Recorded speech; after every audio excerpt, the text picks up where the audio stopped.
Hi, everybody. Good evening. I'm Nicole. I go by she, her pronouns. I'm calling in from San Jose or Ohlone Moak Maland. And on behalf of UNAVSA's Civic Engagement Committee, we want to welcome you all to the second event of Vietnamese Advocacy Week. The Union of North American Vietnamese Student Associations is a 501c3 nonprofit, nonpartisan, community-based organization. UNAVSA is dedicated to cultivating the next generation of leaders who will serve as stewards of the Vietnamese community. UNAVSA's mission is to empower the next generation of Vietnamese leaders with a passion for service, propensity for leadership, and self-awareness, with the intent of advocating for progress in the North American Vietnamese community. As a volunteer-led, volunteer-run organization, we rely on personal donations of our community members and organization partners to sustain our work. To support this event and other UNAVSA content, you can make a donation at unavsa.org/donate. And as we continue our journey learning about the history and current process of colonization and displacement on this continent, we encourage you to educate yourself on the land on which you're located. As a starting point, you can type in native-land.ca in your web browser, and there you can find the original stewards of your land. Over the course of the year, we have seen constituents engage with advocacy in new ways and discussions on political education. And we know that there's still work to be done and that our constituents will join that call to action. Advocacy Week will cover a range of issues that affect Vietnamese communities in the United States, Canada, and abroad. We wanted to give a trigger and content warning that before we continue, we will be discussing topics of police, state violence, trauma, and harm. So please take time to care for yourself as needed. And today I want to give a warm welcome to our facilitators, Cheryl from DSA NYC and Rousz from Abolition Action NYC. Thank you so much. And I'm going to leave it to them to introduce themselves, their org, and take on with the teach in. Thank you so much. Hi, y'all. I'm Cheryl, she, her. I am a member of NYC-DSA. Specifically, I work on the defund campaign, defund NYPD. I'm also a member of Abolition Action with Rousz. We're both OGs in this group, and it's been great to work together. It's actually a fairly young group, but this pandemic, y'all know, 2021 and 2020 felt like forever. So it feels like we've been working together for a long time. I'll let Rousz introduce themselves, and then what we'll do is I'm going to give a probably 20, no more than like 25 minutes presentation, and then we'll reserve the latter half of the hour for a discussion. Rousz, take it away. Hi, thanks, Cheryl. I'm Rousz. I use they, them pronouns. I am, as Cheryl said, a founding member of Abolition Action. Yeah, as Cheryl said, it's, I guess we've been a group for a little over 2 years, but have packed a lot of projects into that. We have focuses around political education, mutual aid, and direct action. And I'll put our website in the chat. You can see some of the work that we've put out, and I'm happy to answer any questions about the group towards the end after Cheryl's presentation and our more interactive discussion portion of the evening. So thanks for having us here. Cool. So I'm going to share my screen, and let's hope that I can do this without present. And hopefully you're all, well, if you're seeing a screen that says loading right now. No, there it is. Great. So let's get started. We're here to talk about police, prisons, and abolition. So here we have some images. All of these, I think, are from 2020. So this was summer 2020. There were thousands of us marching in the streets to demand the end of racialized police oppression. So out of this movement, out of this moment, a lot of the movement grew larger to defund the police, to abolish the police, And this conversation about abolition really hit like the mainstream. It had been happening for a while, but this is where it really went mainstream. A lot of people have had reservations. They're like, what will we do without the police? Some people have felt like it was okay to say maybe defund the police by a little bit, but not abolish the police. So abolition became this mainstream like topic, but was widely debated as like unrealistic, or people didn't understand it.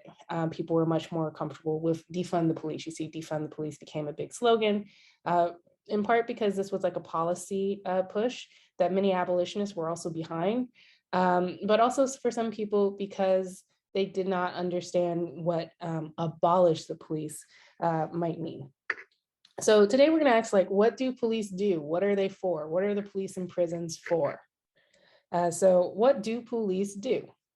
I can't really see the chat right now, but you might drop some answers in there.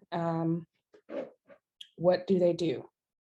Solve crime, stop murders, keep us safe, right? Let's see, all of those things, potentially. Issue tickets, Charlie said, not sure if they do issue tickets. Shoot people, Julie said text, Chris said protect property. Damn, okay, so y'all do know what the police do. Let's continue. So according to like the FBI, so this is the FBI, they have data about police crimes nationally, police and solving crimes nationally. There's no like great data source for all of the police departments and all of their crime statistics. They do like to keep these secret, and also you can't really trust the police to self-report. They're pretty shitty. But knowing that they overinflate, it's kind of crazy that according to the FBI data, only 45.5% of all violent crimes are solved. So by their own admission, they're not solving over half of the violent crimes that happen. 62% of murders are solved, 33% of rapes are solved. And so for nonviolent crimes, that clearance rate of like how often they solve it is like even lower. So property crimes like robbery, they have like a clearance rate of like 18%. So they are like, they're not figuring out who stole your car. They're not going to figure it out. They don't know. They're not going to try to know. So they are not solving crime. And we also have to just like question what this solve mean, because if someone does do a harm and the police hunt them down for this violent crime of a murder or a rape, a 1 in 3 chance that they're actually going to solve that rape, what happens to that person? It doesn't undo the crime that happened. It doesn't change the harm. It doesn't deal with the effects of that harm. All it does is that this one person potentially may go to jail, although that's also not really guaranteed. So it's the addressing of like, what does solve a crime mean? Does it mean repair a harm? It definitely doesn't. And even by solving the crime by their measures, putting someone behind bars or arresting someone, they don't really do that very often. So how are cops really spending their time? They're not even trying to respond to violence most of the time. So it's pretty much like 4% of their time. You'll see New Orleans, Montgomery County, Maryland, Sacramento. This is how cops are spending their time. I think this is from the New York Times, this graph. Very little on violent crime. A lot of this responding to non-criminal calls. Why are they doing that? Traffic, stuff like that. So they're not really spending their time on violence, which is what most people think of when they're like, why do we need police? Because, you know, people might go out there and murder people. Well, they're not really dealing with that. So they're not spending their time on crime. They're not really, when they are doing it, they're not solving crimes. Yet the police arrest someone every 3 seconds in the United States. More than 80% of all the arrests nationwide are for low-level, non-violent offenses. So they're just out here arresting people, not for crimes necessarily. You've probably seen someone get arrested from jumping a turnstile, which is a crime, but is it a crime? I don't think so. So if police are arresting someone every 3 seconds, that means they're just everywhere. So police are everywhere. They're not solving any violence or anything, but they are out on the streets all the time arresting people. You'll see that we now just live in a heavily police society. Schools are like a really good example. 30 years ago, it was really rare to find a police officer in a school. And today it's very common to find police officers, which they call peace officers, and school resource officers in schools across the nation. And so there's this dramatic rise of not only in school and out of school suspensions as a punishment mechanism, but also arrest in schools, part of this every 3 seconds. So arrest of children even in schools. So they're not solving crime, but they are arresting a bunch of people. And then what has happened here? An explosion of the prison population. So you'll see there was a pretty stable prison population until the late 70s, early 80s, it really exploded. Now we have the most, our prison population is the largest anywhere in the world. So why did this skyrocket? Was there some huge increase in crime from the late 70s to now? The answer is no. There is no huge spike in crime. But we do have police just arresting people every 3 seconds. And we have all these people now in prison because of this. So we see this. They're not solving crime. They're not solving violence. So they're really bad at doing the thing that people say is their job, but they are arresting people. They are increasing our prison population. Lots of people are going to jail. Lots of people are going to prison. And so we have to ask ourselves, if the police aren't doing the things that everyone says they're all about, everyone says that this is why we need them, why we can't abolish them, because they're really protecting us from violence. If they're not doing that, if they're in fact putting people in places that we know are violent, and prisons are a site of violence, of a lot of violence for people. If that's what they're doing, we then have to ask ourselves, what are the police really all about? What does that mean? What are they about? So to answer this question, we're going to take a step back into the history of policing in the United States.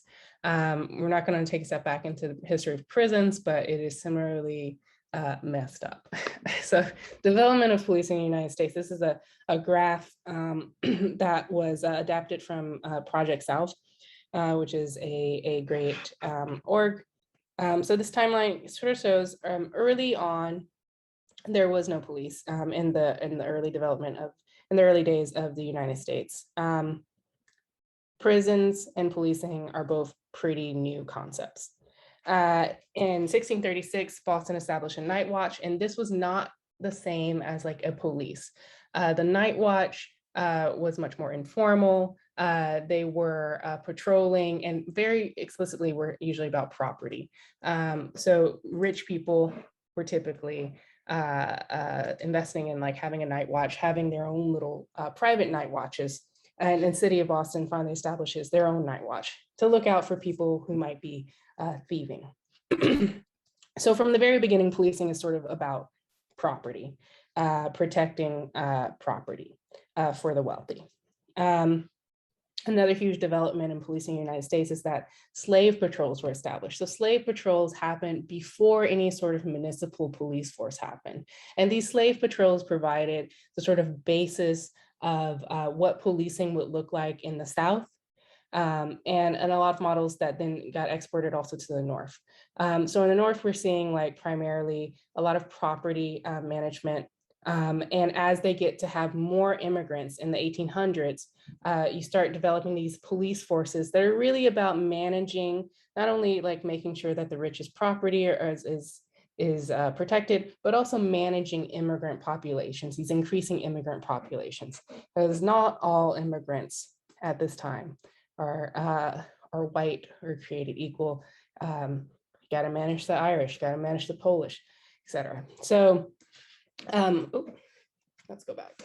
So in the North, this is really about these racialized people. In the South, which is immigrants, and in the South, it is about these all other racialized people, slaves, managing both property and racialized people. And some of these racialized people are property slaves. So all of this is very early on, right? Very recent, that's what I mean, in the 1700s, 1800s. So out of this like beginning is where the more established municipal police forces began to develop. The Ku Klux Klan, also after the slave patrols, were populated by these people who had been part of the slave patrols, who had been part of these watches, who had been part of the Confederate Army. These things were linked very like closely together. The racism of like a KKK member and the racism of the police were like one and the same. They understood their function to be hunting down these people, disciplining these Black people for the purpose of keeping them in line for white supremacy, white capitalist supremacy. So this is the history, this is the beginning, this is the backbone to policing, this sort of like property and establishing the racial hierarchies. So today we still see that these beginnings of the policing, which is also the beginnings of how prisons, very similar, that this today for prisons and policing, what we can call the prison industrial complex is basically has continued on in that spirit. It is a thorough line from this early racist, this early very like anti-labor, very like capitalist, like property focused beginnings to its present. So currently today, we know that prisons and policing are racist. People of color, particularly Black people, are incarcerated, shot, and harassed at disproportionate rates. We also know that they still target the poor directly. So we know that like crimes like shoplifting are very much like prosecuted. You will get arrested for that. But you know, you are not going to be able to call the police and have them like arrest your landlord for the crime of evicting you early. That's probably not going to happen, evicting you illegally. You're not going to be able to say, my employer kept me longer than I was supposed to be at work and didn't pay me for that. That's not a crime. So really crimes are about who is committing them, and who's committing a crime is typically the poor. So same thing, it's all about property for the wealthy. And because of this, this creates this incredible economic inequality for both people of color and the poor, often one and the same. And so we also know that there's economic inequality, like quite literally this sort of like slavery type thing happening inside of prisons, where their labor is being used for pennies on the dollar. We know also this economic inequality is created through prisons and policing by when you take people out of these communities, you create instability in these people's families and these people's communities. Imagine just taking, you know, able-bodied people out, disrupting a family life. That has long-term effects on not only that family, but also their community. And today we can see that because of these things, who it's targeting, the inequality that it's creating, that this system, prison industrial complex, prisons and policing, is really just upholding this white supremacy notion of America, upholding capitalism, keeping the poor poor, making the rich richer, and it keeps traumatizing our communities. So that's prisons and policing today. This button does not work. This is a great quote from Angela Davis. She says, the prisons do not disappear social problems, they disappear human beings. So prisons and policing are not doing the things that we say that they're doing. They're not actually resolving violence. That's the primary thing that people say, like why we need the police. Why do we need this system of the prison industrial complex? Why can we not abolish it? It's because of violence. But the prisons are not solving this. The police are not solving this. But what they are doing is disappearing human beings. That's what Angela Davis says. So let's go to what is abolition? Where we're at, what does it mean to be an abolitionist? Abolition, ooh, I'm trying to find the quote. Well, let's actually move on. I had a quote from Critical Resistance, but I actually cannot find it. Instead, let's have this quote from Ruth Wilson Gilmore. So abolition is about presence, not absence. It's about building life-affirming institutions. So abolition, by which we mean the abolition of prisons and policing, the abolition of the prison industrial complex, all that serves the prison industrial complex. That is what abolition is about. But abolition is not just about destroying prisons, not just about destroying the police, not just about destroying those institutions. Abolition is also, as Ruth Wilson Gilmore says, it's about presence. It's about building. So we're talking about moving away from this cultural focus on punishment. So much of our system, so many of our mindsets are really just focused on punishing those who do harm. And that doesn't allow us to center the healing of those who were harmed. That doesn't allow us to work to prevent harm. It does not stop violence, prevent violence, heal violence, any of that. So abolition really rejects that framework of punishment and focuses on a framework really of like justice. How do we create life-affirming institutions? So we have to undo the society we live in that maintains oppression and inequalities through punishment, through violence, and through control of millions of people. The prison industrial complex is not an isolated system of just like, here's the prison, here are the police. This is a interconnected, deep web. Lots of things are involved in the prison industrial complex. We talked about schools, the way schools use resource officers and are the pipeline of schools to prison, for example. We talked about, mentioned the subways, jumping the turnstiles, the way that we conceptualize public transit and stuff. All of these things, there's a lot of interconnections here where we are all touched by the prison industrial complex. We're all touched by policing in prisons on a daily basis, even if we don't feel it. So abolition understands this and knows that this means we have to have a broad strategy. Abolition is a broad framework and encompasses destroying prisons, policing, all prison industrial complex institutions, mindset systems, but it also encompasses the building of all of these life-affirming institutions and mindsets.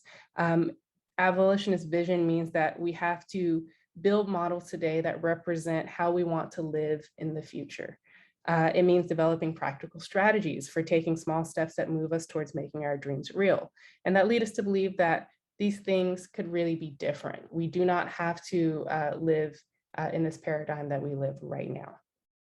And so abolition means trying to live this vision in our daily lives, building these life-affirming institutions and destroying the prison industrial complex. So abolition is really just a broad framework. It is a practical organizing tool, and it is a long-term goal. It's all of those things. So abolitionists understand that what our communities really need to solve our social problems, including violence. What is a social problem? And, you know, I say violence, but I mean stuff like domestic violence. I mean stuff like homelessness. I mean, what is another social problem that we face right now? Any social problems someone can drop in the chat, because my brain. Oh, homelessness. Did I say homelessness? Yeah, probably. Not having enough food. Yeah, the border. That is a social problem. These borders that separate us from our families, deportations. All of these problems that we have, like, yeah, migrating between places, where this cannot be resolved. These things cannot care for mental illness. Mental illness is a social problem. These things cannot be resolved by police, because we can think, are they being resolved right now by polices and prisons? No, we have not reduced the number of people with mental illness by arresting them and putting them in prisons or putting them in psychiatric institutions that are essentially prisons. We have not resolved homelessness by arresting homeless people who are visible on the street, who are like, you know, in people's way, upsetting people. That did not resolve homelessness. We have not resolve anyone's poverty or hunger by arresting them for stealing food or doing any other crime. We have not resolved any of those social problems through the use of a police or a prison. So abolitionists believe what we really need to solve these social problems is all these things on this thing. We need food, we need money, we need jobs, we need homes. We need to create the things, the abundance to give to people, to give to our communities, to meet our community needs. So really just meeting our community needs would solve these social problems. We have to stop focusing on policing. We have to stop focusing on punishing. And we have to start focusing on just meeting the needs of people in our communities. We need to build a system of care. At the really root of capitalism is a system that focuses on profit for some, and usually punishment for everyone else.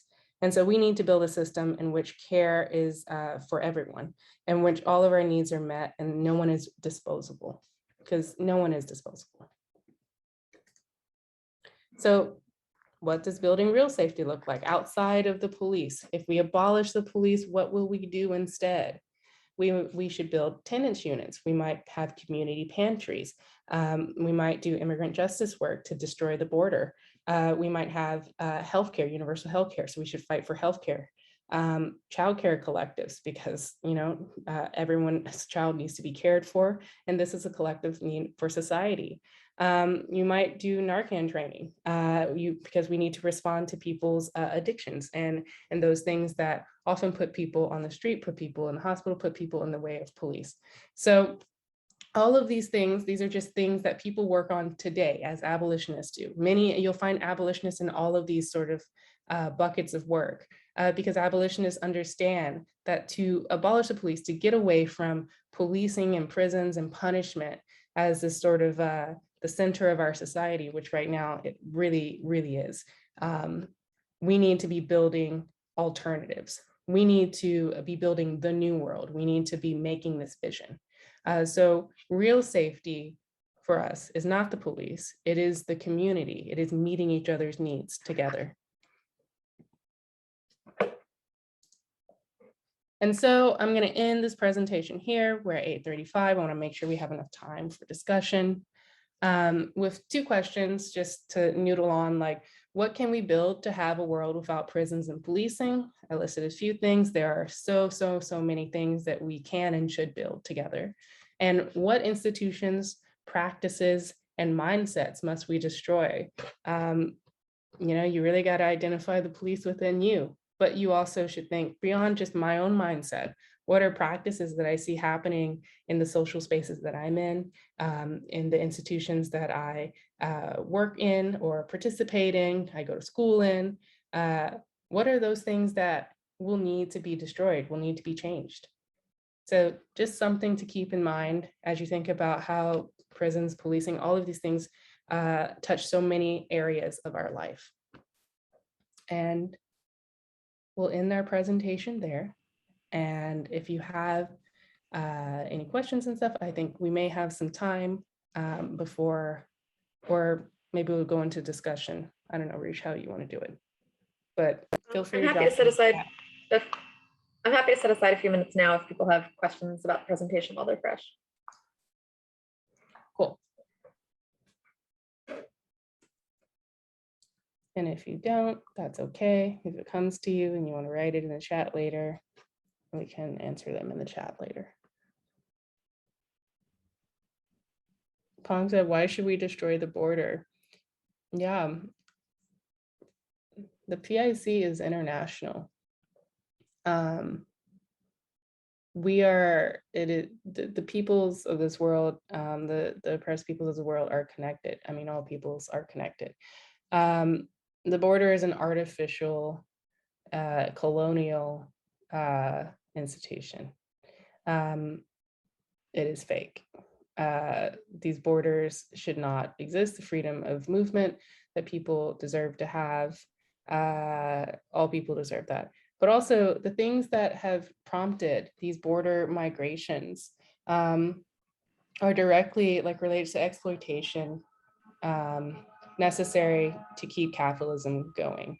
The extraction of resources, the wars that happen, in other places for countries like the United States have produced the conditions that then cause people to approach this border in desperation and do crimes to cross the border.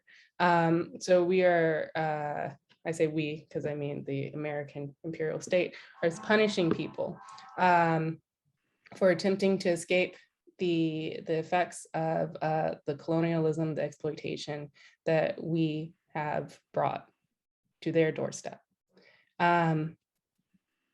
Yeah, you cannot, the ICE is the police. ICE is the police, police is the police, the FBI is the police, CIA is the police, all of these institutions that are focused on protecting the property of the elites, often in the center of the American imperial core, and controlling the vast majority of the poor peoples of the world. Any force that is state-run and uses violence to enforce this global hierarchy is the police. They are the police. So ICE is the police, just as the police are the police. So we should destroy the border. How can we start to get involved with abolitionist efforts? How did you get involved with abolition? Cheryl, I'm gonna invite you to answer that second part, but maybe save the first part for later in our interactive piece. Ooh, yes, great. I got involved because New York City DSA did a reading group. I have been already, I have an abolitionist, but not an active one in the way like making effort. And through this reading group is where abolition action started. And it's really been a process of figuring out what can we do together.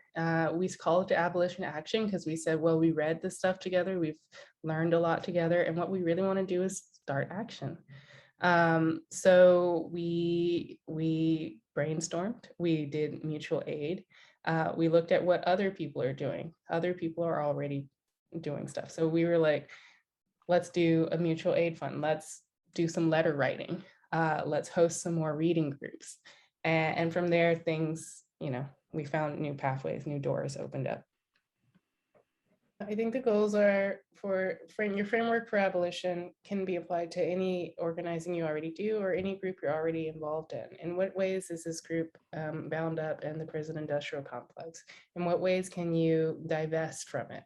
We will not involve cops in this effort. Oftentimes community efforts, for example, they say, well, what about the local precinct? And there's an opportunity for you to start dip your toes into abolition organizing by saying, actually, I don't think we should, let's not involve them. Let's have this community event without the police.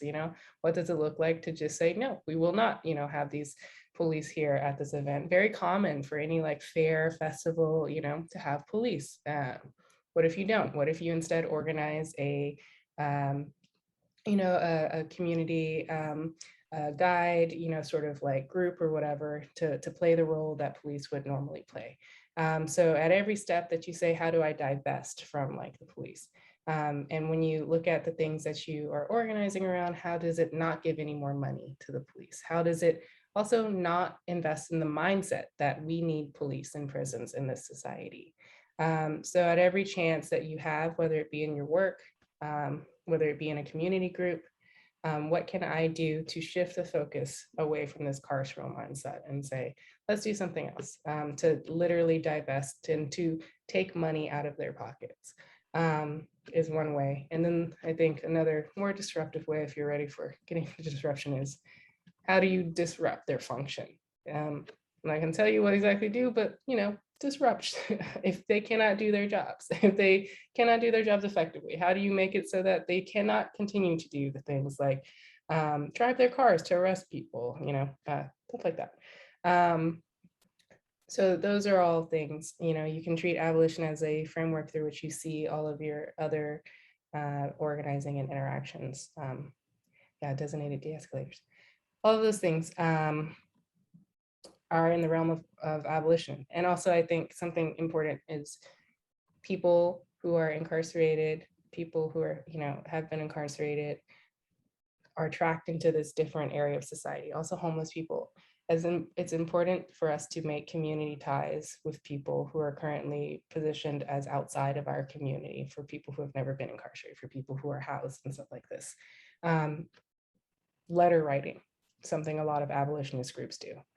Good to like just get in contact with people and build a community with people who are in prison currently, which staves off this isolation and closes this gap between we're in this like part of society that is acceptable, good, whatever.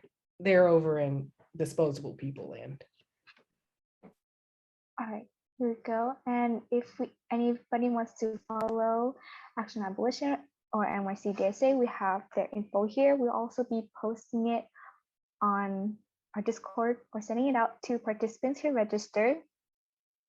And right before we end today, I want to give a quick plug also for the rest of our events happening as part of our advocacy week. So tomorrow on Wednesday, we'll be closing out with JAD time or tea time, which is a community care session where participants will get a chance to meet new people, process and work on zines while enjoying their beverage of choice. You can register at bit.ly/ball-day-3, and ASPC will also be holding their own webinar on Thursday, 5 to 6 p.m. PST, and you can register at bit.ly/APSC survey data.